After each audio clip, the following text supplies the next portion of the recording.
January 27, 1945. A Nazi commandant presses his pistol between Sergeant Roddie Edmonds' eyes, and Edmonds doesn't move. Edmonds was 25, one of the youngest master sergeants in the U.S. Army, and inside Stalag 9A in Ziegenhain, Germany, 1,200 American prisoners answered to him. The night before, a German order came through camp: only Jewish American prisoners would fall out for roll call, and anyone who refused would be shot. Edmonds understood exactly what that meant, so that night he moved barrack to barrack with one instruction, and the next morning all 1,200 Americans walked out together. The commandant stared at the formation and said, "They can't all be Jews." Edmonds looked him in the eye and answered, "We are all Jews here." The commandant raised his pistol, pressed the barrel between Edmonds' eyes, and ordered him to name the Jewish soldiers or be shot. Edmonds didn't move. He told the commandant that shooting a senior non-commissioned officer would put him on trial for war crimes when the war ended. Pull the trigger if he wanted, but he'd hang for it. For a long moment, the barrel stayed pressed against his skull.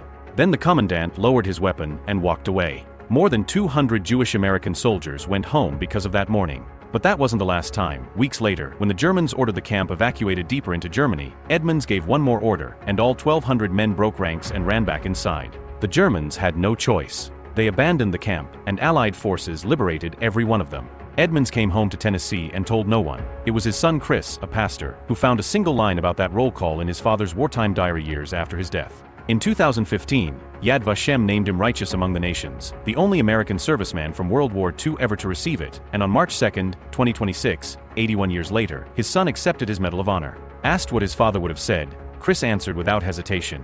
He would have said he was just doing his job. 5 words. That's all it took.